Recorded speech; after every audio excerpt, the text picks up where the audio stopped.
February 14th, 1943. Kasserine Pass, Tunisia, North Africa.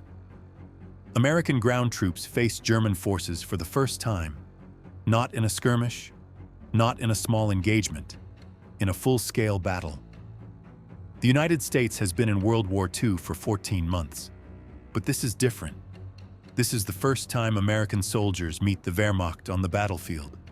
Infantry against infantry, tank against tank, the test everyone has been waiting for. By February 16th, 3 days later, America will have learned a brutal lesson. 6,000 casualties, 183 tanks destroyed, a 50-mile retreat. The worst defeat in American military history up to that point. This is the story of America's first battle and how badly they lost. November 1942. Operation Torch. American forces land in North Africa. Their first combat deployment of the war. 30,000 troops of II Corps under General Lloyd Fredendall. By February 1943, they've been in Africa for 3 months. But actual combat? Minimal. Some skirmishes, patrols. Nothing major.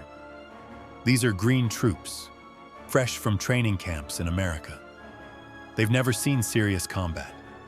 Many have never even fired their weapons at an enemy. Their equipment is mixed. M3 Lee tanks. Adequate but not great.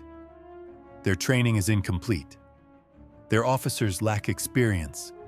Their positions in the mountains of eastern Tunisia are spread thin, and they're confident. Why wouldn't they be? They're Americans. They'll figure it out. How hard can it be? They're about to find out.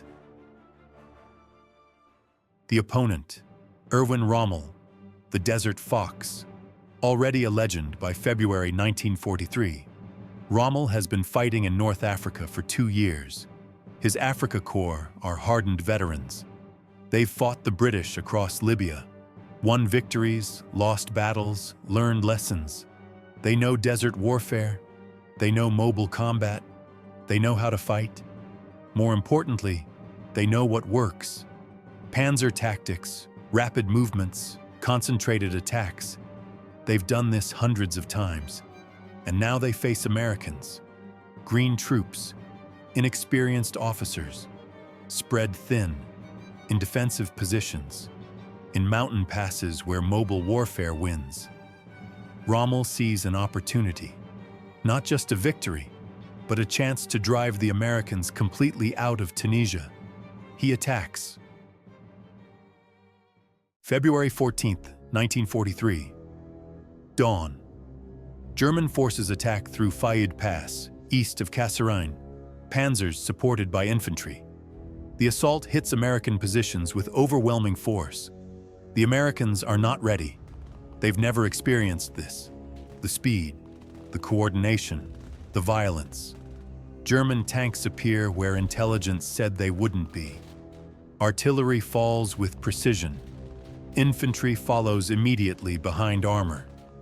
Within hours, American units are breaking. Communication lines cut. Officers don't know what's happening. Orders are confused or contradictory. Soldiers see their positions being overrun and make their own decisions. Many decide to retreat. By evening of day 1, German forces have pushed through initial American defenses. They've captured equipment, taken prisoners, advanced several miles, and they're not stopping.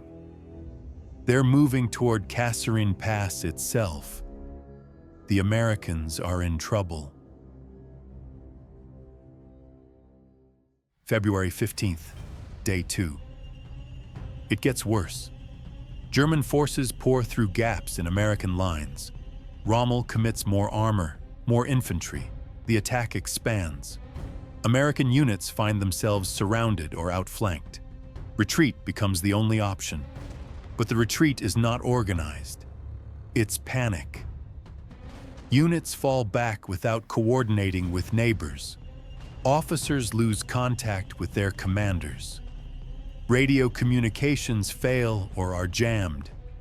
Some units don't even know they should be retreating until they see other Americans running past them. Equipment is abandoned. Tanks left behind when they run out of fuel. Artillery pieces destroyed rather than captured. Supply dumps set on fire. Soldiers grab what they can carry and go. By the end of day 2, American forces have retreated over 50 miles from their original positions. Kasserine Pass is in German hands. February 16th, Day 3. The Americans finally establish a new defensive line, 50 miles back from where they started. German forces have stopped their advance, not because Americans stopped them, but because Rommel has outrun his supply lines. His tanks need fuel. His troops need ammunition. He consolidates his gains. For the Americans, a moment to breathe, to count losses, to realize what just happened. In 3 days, they've been driven back further than any American force in any previous war. Equipment losses are staggering, casualties mounting, morale shattered. The first battle between America and Germany is over. Germany won, decisively, brutally. It wasn't even close. The numbers tell the brutal story. American casualties, 6,032, that's killed, wounded, or missing. Over 2,700 captured or missing.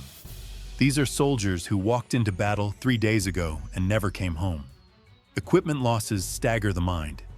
193 tanks destroyed or captured. That's an entire armored division worth of tanks. Gone. 208 artillery pieces, 200 plus half-tracks, 500 plus trucks. The U.S. Army loses more equipment in 3 days than in months of fighting in the Pacific. German casualties? Approximately 1,000. About 1 casualty for every 6 American casualties. Equipment losses minimal. This is not a close battle. This is not a hard-fought defeat. This is a rout, a catastrophe. The worst American military defeat since the Civil War. And it happened in 3 days against an enemy everyone said was already beaten. Why did America lose so badly? 5 major failures. First, leadership. General Fredendall commands from a headquarters 70 miles behind the front. He spends more time digging tunnels for his command post than visiting his troops. When battle starts, he's too far away to respond. Second, zero combat experience. These soldiers have never fought. Their officers have never led in combat. Everything is theoretical. Third, spread too thin. 30,000 troops defending over 100 miles of front. That's impossible. Units can't support each other. Gaps everywhere. Fourth, equipment problems. American M3 Lee tanks are inferior to German Panzer IVs. American anti-tank weapons inadequate. Fifth, fatal underestimation. U.S. intelligence says Rommel is defeated, demoralized, not a threat. They're completely wrong. Rommel is still the desert fox. March 6, 1943, General George S. Patton takes command of 2 Corps. Fredendall is relieved, sent home, his military career over. Patton arrives and everything changes, immediately. He visits every unit, frontline positions, rear areas. He's everywhere. Soldiers who never saw Fredendall see Patton daily. Discipline becomes strict. Uniforms must be proper. Helmets mandatory. Shaven required. Soldiers think it's stupid, until they realize it's about standards, about pride, about being professional soldiers. Training intensifies. Live fire exercises, tank tactics, infantry coordination. Everything they should have learned before but didn't. Morale transforms. These aren't defeated soldiers anymore. They're Patton's men. And Patton's men don't lose. The lessons learned at Kasserine Pass transform the American military. Lesson 1. Leadership matters. Officers must be with their troops. Command from the front, not 70 miles away. Bad commanders are replaced. Good ones promoted. Lesson 2. Training is everything. You cannot learn combat during combat. Units retrain intensively. Tank tactics, infantry coordination, combined arms operations. Lesson 3. Respect the enemy. German forces are experienced and skilled. Never underestimate them. Intelligence must be accurate. Lesson 4. Equipment must match the threat. Better anti-tank weapons deployed. Tank doctrine revised. Air support integrated properly. By late March, just 6 weeks after Kasserine, American forces win their first victory against Germans at Guettar. The same troops, different leadership, better training, lessons applied. America is learning to fight. From Kasserine to victory, the transformation is remarkable. May 1943, just 3 months after Kasserine, American and British forces forced 275,000 German and Italian troops to surrender in Tunisia, larger than Stalingrad. The Afrika Corps is finished. July 1943, Sicily invasion. Americans fight alongside British and Canadian forces. Success. September 1943, Italy invasion, more victories. The learning continues. June 1944, D-Day. American forces land at Omaha and Utah beaches. They fight through France. Many of these soldiers learned their first lessons at Kasserine Pass. May 1945, Germany surrenders. The army that lost at Kasserine helped win the war. Kasserine wasn't the end, it was the beginning. The education, the wake-up call America needed. February 1943, Kasserine Pass, America's first major battle against Germany. A catastrophic defeat. 6,000 casualties, equipment destroyed, 50-mile retreat. The worst American defeat in decades. But here's what matters. It wasn't the defeat that defined America. It was what came after. The lessons learned. The leadership changed. The training improved. The determination to never let it happen again. 3 months later, American forces helped capture 275,000 enemy troops in Tunisia. 2 years later, they're landing at Normandy. 2 years and 3 months later, Germany surrenders. The army that lost at Kasserine Pass became the army that won World War II.